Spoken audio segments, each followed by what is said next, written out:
I messed up by telling my parents about my inheritance. Plus update. Original post. My 36 female sister died 6 months ago from a heart condition. She practically raised me, so it's been difficult to deal with. I'm in my final year of university and have failed every single class this semester. She'd be disappointed, but it is what it is. My sister never married and never had children. I lived with her near campus. She ran her successful side business and I got to help her occasionally as a paid intern. She worked a lot, but not to support us. She just wanted to retire by the time she was 40. She would have been done in 4 years, and her heart had to fail her first. When she died, her attorney read her will to me. She had left everything to me. She had a generous amount of money put away for her retirement, and side accounts for various activities for her retirement. I did not know that she had made several real estate investments, so she could continue living a comfy lifestyle once she retired. She left her 2006 Subaru to me and willed our current house to me as well. She left nothing to my parents, but as they didn't know she had assets, they willingly paid for the funeral and any other associated costs. My sister was no contact with our parents, and I'm very low contact, and we are their only 2 children. At the funeral, my parents asked me how I was going to continue going to college without her money, as they thought she paid for them when I have student debt. I told them I'd continue to take out loans. They asked about my living arrangements and I shrugged. At the time, I didn't know all the details anyway. Well, 2 weeks ago, I found out my parents tried to sell my sister's house whilst I still lived there. They brought a realtor and toured our home and everything. It was all on the cameras set up in the home. When I called them and informed them I'd be calling the police, they explained the situation. I told them it's my home and it was willed to me. They couldn't sell it. They were very confused, so I told them to meet at my attorney's and set a time. Cue today, my attorney explained the will to my parents. My mother went white as a sheet, and my father was grumbling about suing me for his rightful money, plus the cost of the funeral. My mother began ugly sobbing, telling the attorney he was wrong. Her daughter would not leave the house to someone like me. The attorney cut the meeting short, and now we're preparing for the inevitable lawsuit coming my way. I just want to sleep and avoid all of this. Added to add, Mom is a stay-at-home mom, but the kind who spends her life at a country club, not the involved kind. Dad is a businessman and is typically on business trips for weeks at a time. They live, as they call it, lower upper class. Now for the top advice before reading the updates. Imagine losing your child and being mad about not getting money from it. Sounds like the type of parents to be left off the will to me. That and the fact that OP's sister raised her. OP, let them sue. They won't win. You now have the time and money to entertain them. They will just lose more money, and don't give them the money for the funeral until the lawsuit is over. You don't want them to think you feel guilty. When my mother-in-law died from cancer, her parents were mad that she left everything to her kids, and nothing to them. I don't have any children. My parents said just leave it to your sister. We don't need it. That's because your parents aren't monsters. Exactly. These parents are freaking monsters failing to hide in human skin. This is like the situation you see in shows, where the parents racked up so much debt that they sold their own kids into slavery to pay it off. Except it's real life. I hate people that only think about money when a loved one dies. That's all my wife's aunts and uncles cared about when her grandfather died. Apparently, they wanted this big house enough to start suing each other. I'm glad my wife's parents stayed out of the whole thing. I hope you have now changed the lock.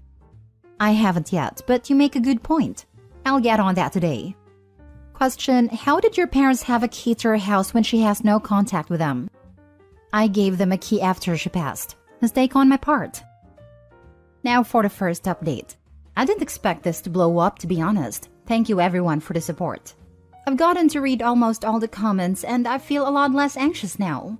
I did talk to my professors and 4 out of 6 of them gave me extensions, but the other 2 are being jerks about it. It's fine though. I did sign up for my school's grief group. I just got done changing all my locks too. Thanks to everyone who helped me with home stuff too. I'll be sure to watch the home insurance bill or get a financial advisor or something. My sister's degrees and mine are in the same field, so I'll be continuing her business too. And I'll need a real estate attorney to redo the leases on her other rentals, I guess. I don't know. It's overwhelming. Since this keeps coming up, I stupidly gave them a key a few months after she passed. I didn't know they'd even be trying this until after the fact. The will doesn't say anything about them, but I'm leaving it up to the attorney to figure everything out. I will be paying them regardless for the cost of funeral, celebration of life, etc. Father sent me a text apologizing. Said he wanted to sell the house because of the market right now but won't push me. We'll give more details at some point. Gonna see how this plays out first and I'll give an official update at some point. Second update. My father stated he will not challenge the will but warned us mother is still going to try. He said to my attorney, not me, that despite his efforts to convince her, she is saying mental health issues will prevent OP from doing what needs to be done. My sister's best friend Amy was looped in since mother would be challenging the will, which she is a part of. She's been amazing, and I'm very happy she's around. She used to live with my sister and I, but left when she died. Not because I wanted her to. She said it was hard being in our home, but she decided to come back after all of this. I told my attorney since my sister had money set aside for a funeral anyway, I should offer to at minimum pay them back. They, Amy and attorney, both agreed it'd be a good idea so my parents won't have a leg to stand on in court. Attorney has another meeting scheduled with my father on Friday/Monday, depending on his availability. Things are going fast, and I didn't expect them to go this fast. It's like my head is spinning. As for school, had a meeting with the dean and my academic advisor. Finals are next week, so they thankfully moved it up. I explained the situation to them and they were apologetic and let me know they'd talk to my teachers. The dean got back to me today and said the teachers weren't willing to compromise and ultimately it was up to them. He suggested I get the withdrawal for the classes so I'll drop those classes. I'm taking a semester break too, as a lot of you suggested. Oh, and for the Reddit user who said to offer free housing for the first year as a scholarship, Amy thought it would be a great way to honor my sister.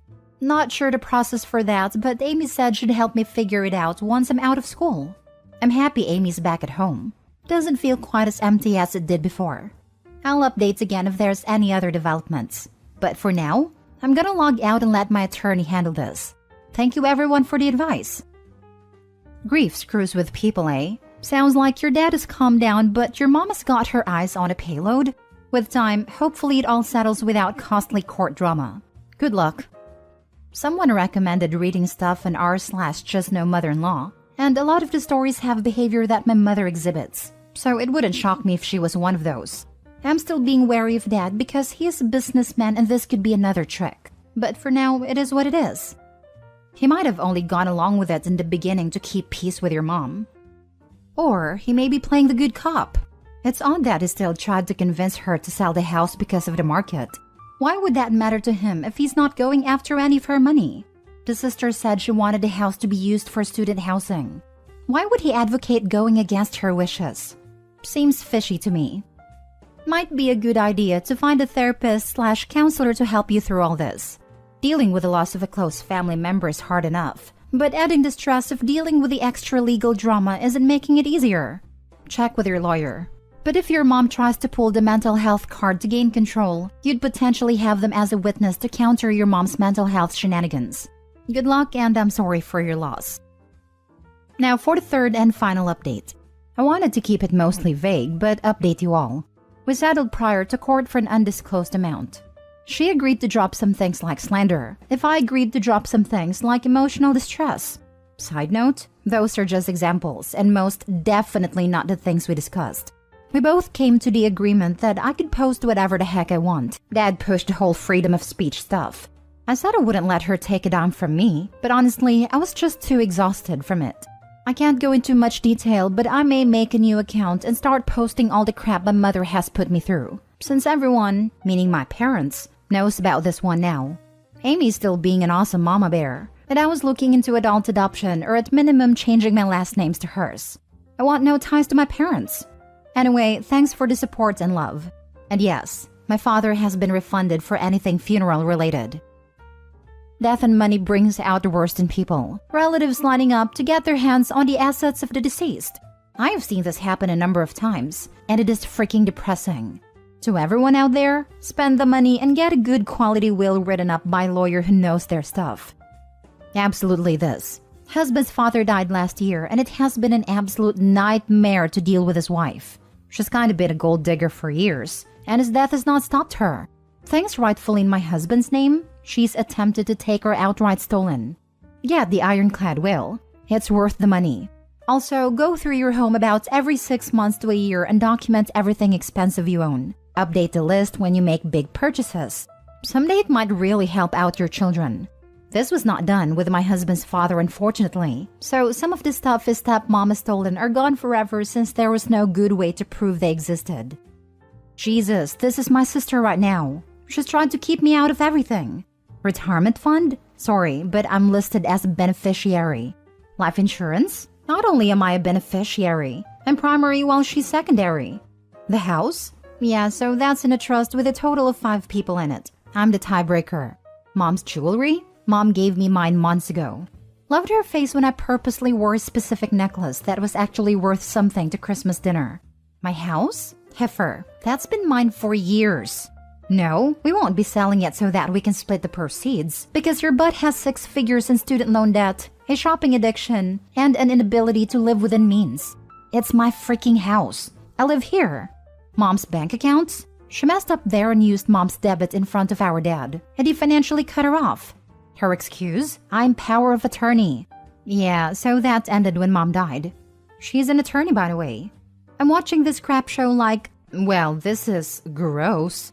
I'm keeping receipts literally and biding my time. Probate has a 6-month backlog in our area, and I'm not willing to tip my hand until there's no chance for her to cover her butt. I have my own attorney. Hope that the hot tub and Disney vacation were worth it. Now that she gave her loser mother some money, there's no way that mother would stop. She'll be a parasite looking for OP to torment and get money from still. Since they settled before court, there's probably a paper trail and conditions written down by a lawyer, just in case she tries to go and sue later. She must have a terrible lawyer, cause I see nothing that would make a judge invalidate any part of this will. You can leave your possessions to whoever you damn well please. Last story. Update.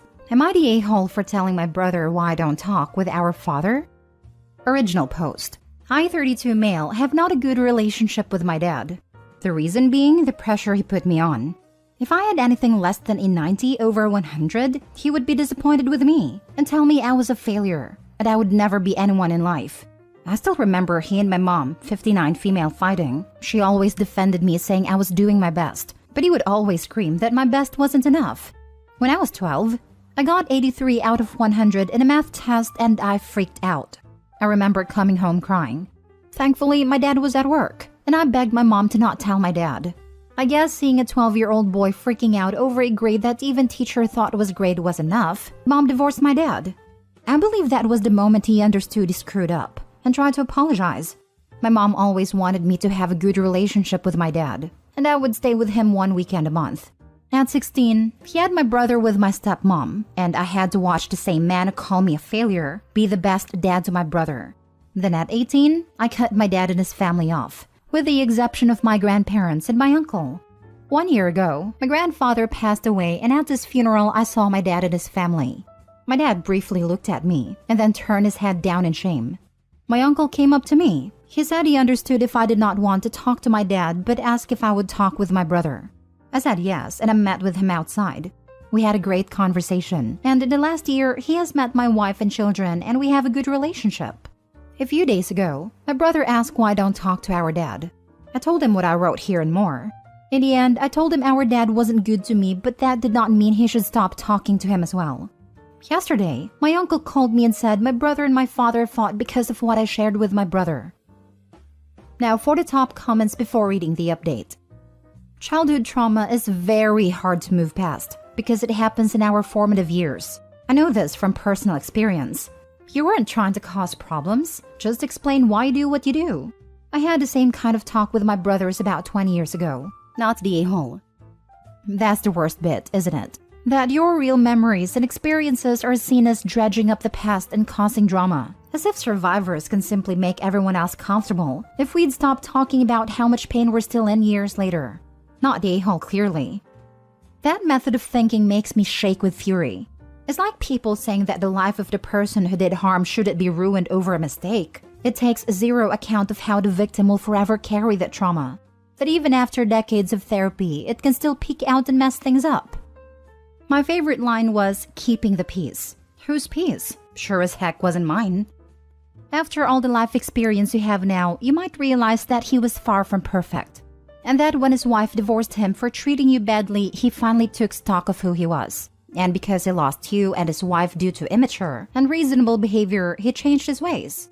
The fact that he was still ashamed years later at your grandfather's funeral shows that he matured and has a very active conscience. What do you want from him? Do you think that your intransigence is similar to his when he was hard on you? Because of you, he became a good father to his other son. You might think about forgiveness and forging a relationship with him. I just can't. I was in therapy for 10 years, and every time I was with him, I was nervous he would scream at me. I am way better now mentally now that I've cut him off. I am happy he was able to be a good dad to my brother. I just can't be with him. Now for the update. So a few people have advised me to talk with my father and reconnect with him. I won't do that. It's hard to explain. Although I don't hate him, the trauma is too much for me to handle. I talked with my brother. He told me he fought with our dad because he believed what our father did to me was unforgivable, and he now blames our father for never having a brother. I told him that I will always going to be his brother no matter what, and that our father has learned from his mistakes. My brother asked then why I didn't forgive him, and I told him what I wrote here. They are talking again, so overall this went better than what I expected. Thank you for the update. Generous of you to acknowledge your father has learned. I can only imagine how bad a trauma must still be. Yes, great update. I get not wanting to reconnect with your father and support your decision to separate yourself. You are being very generous by encouraging your brother to maintain and enjoy his relationship with dad. I can't imagine how hard it must be for you to sit on the sidelines and watch him be the father he should have been to you.